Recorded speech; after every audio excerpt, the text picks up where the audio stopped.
नमस्कार, राजमुद्रा न्यूज लाईव्हमध्ये आपलं स्वागत। नांदेड लोकसभेचे निकाल हाती आलेले आहेत आणि जवळजवळ 60,000 मताधिक्याने वसंतराव पाटील चव्हाण हे काँग्रेसचे उमेदवार विजयी झालेले आहेत। या विजयाचे विश्लेषण करण्यासाठी नांदेड काँग्रेसचे जिल्हा उपाध्यक्ष डॉक्टर विठ्ठल पावडे आपल्यासोबत आहेत। त्यांना आपण थेट प्रश्न विचारूयात। विजयाच्या या पहिल्या घडीमध्ये मी आपलं मनपूर्वक अभिनंदन करतो। धन्यवाद। पावडे साहेब, मला सांगा, नांदेड लोकसभेची निवडणूक ही अटीतटीची झाली आणि एक काँग्रेसचा बडा नेता भारतीय जनता पक्षात गेल्यानंतर या निवडणुकीवर परिणाम होतील असं वाटलं आणि त्यासोबतच मनोज जरांगे पाटील यांची भूमिकासुद्धा एक फार मोठा परिणाम करणारी या निवडणुकीवर होती। एवढं सगळं असताना निसटता विजय मिळेल असं लोकांना वाटत असताना इतक्या मोठ्या मताधिक्याने वसंतराव चव्हाण निवडून आले, याबद्दल आपण काय सांगाल? वरवर जरी ही निवडणूक आपल्याला अटीतटीची वाटत असली तरीही ज्या दिवशी वसंतराव चव्हाण साहेबांनी काँग्रेसचा प्रतिनिधी म्हणून किंवा काँग्रेस पक्षाचा एक प्रतिनिधी म्हणून उमेदवारी फॉर्म भरला त्याच दिवशीपासून ही निवडणूक एकतर्फी झाली होती। कारण आपण निवडणुकीचे जे 15-20 दिवस किंवा महिनाभर बघितलं असाल तर ते दिवस जे होते अक्षरशः कुठल्याच पक्षाचा प्रचार नव्हता। म्हणजे लोक इतके दुखावले गेले होते किंवा लोकांनी सरकारच्या विरोधात एवढी लोकांची नाराजी होती आणि त्यामुळं लोकांचा जो राग होता किंवा कुठल्याच पक्षाला प्रचार करू द्यायचा नाही। परंतु काँग्रेसचा प्रचार जर बघितलात तर गावागावात, खेड्यापाड्यात, वाडीत अंड्यावर, शहरामध्ये सुद्धा काँग्रेसच्या प्रचाराला लोकांचा अतिशय चांगला प्रतिसाद होता। त्यामुळं ही निवडणूक मी तरी म्हणजे अटीतटीची मानत नाही। ही निवडणूक काँग्रेसच्या बाजूने एकतर्फी होती, कारण ही निवडणूक लोकांनी हातात घेतली होती। भारतीय जनता पक्षाचा प्रचार हा धार्मिक किंवा धर्मकेंद्रित राहिलेला आहे।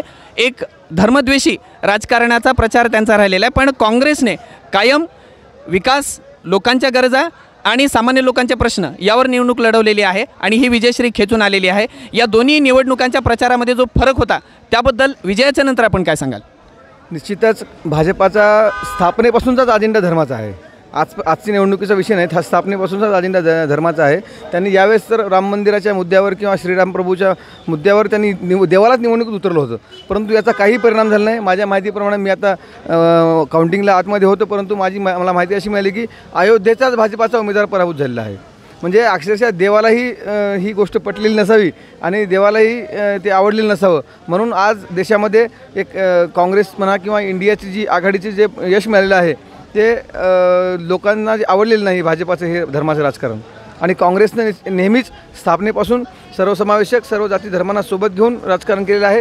प्रत्येक घटकापर्यंत, प्रत्येक समाजाचा आणि प्रत्येक घटकाचा माणूस किंवा मतदार काँग्रेसला मतदान करू शकतो, परंतु भाजपाचं तसं नाही। आज बघितलं असेल की 300 मला वाटते 2000 मतदानापैकी एक 400 ते 500 बूथ असे आहेत की जिथं भाजप 1, 2, 5, 0 मतदानावर आहे। काही बूथवर तर भाजप 0 आहे। असं काँग्रेस कुठलाच बूथ नाही की ते काँग्रेस तिथे 0 आहे किंवा काँग्रेस 100-200च्या पुढंच आहे प्रत्येक बूथवर।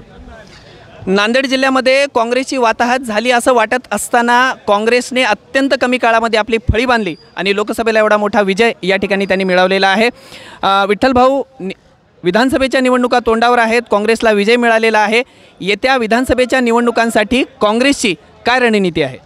काँग्रेसची रणनीती आमचे ज्येष्ठ नेते ठरवतील, त्याबद्दल मी बोलू शकत नाही। प्रदेश पातळीवर आणि जिल्ह्याचे आमचे ते वसंतराव चव्हाण साहेब असतील, जिल्हाध्यक्ष असतील, त्याबद्दल मी उचित राहणार नाही। पण पक्षाचा कार्यकर्ता म्हणून एक काँग्रेसचं कुठलीही निवडणूक असो, जिल्हा परिषद असतो, स्थानिक स्वराज्य संस्था असो, ही नेत्याची निवडणूक जरी असली तरी कार्यकर्त्यांची निवडणूक अजून बाकी आहेत। ते लागल्यानंतर एक काँग्रेसचा सच्चा कार्यकर्ता म्हणून आम्ही पूर्ण ताकदीनं काम करण्याचा प्रयत्न करू। शेवटचे 2 प्रश्न या ठिकाणी घेतो। एक महत्त्वाचा आणि ज्वलंत प्रश्न, नांदेडमध्ये पाणी टंचाई अतिशय तीव्रतेने किंवा भीषण रूपतेने धारण केलं होतं। भारतीय जनता पक्षाचे इतके खासदार नांदेडमध्ये स्वतः असताना पाणी टंचाईचा प्रश्न सुटू शकला नाही। जवळजवळ महिनाभर अत्यंत कडक उन्हाळ्यामध्ये जनतेचे पाण्यासाठी बेहाल झालेले आहेत। कदाचित जनतेने या किंवा अशा अनेक गोष्टींसाठी भारतीय जनता पक्षाला मतदानातून उत्तर दिले असं आपल्याला वाटतं का? आपण तर महिनाभर म्हणतात, याची कल्पना करून बघा, जर शंकरराव चव्हाण साहेबांनी विष्णुपुरी प्रकल्पच बांधला नसता किंवा उभा केला नसता तर नांदेडचे काय हाल झाले असते।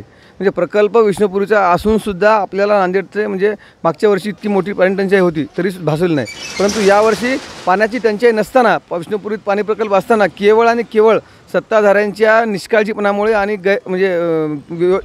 नियोजनाच्या अभावामुळे नांदेड शहराला प्रचंड पाण्याच्या म्हणजे वेदना सहन कराव्या लागल्या। किमान 1 महिना लोकांना पाणी प्यायला मिळालं नाही। आपण आताच उल्लेख केला नांदेडचे 2-3 खासदार म्हणून, एक तर खासदार माझी झाले आणि एक गोपछेडे खासदार अजून तरी आम्हाला बघायला भेटले नाहीत। त्यांना खासदारकी भाजपने कोणत्या बेसवर कशासाठी दिली हेच अजून नांदेडकराला कळलेलं नाही। त्यांच्याकडनं काय अपेक्षा करावी आपण?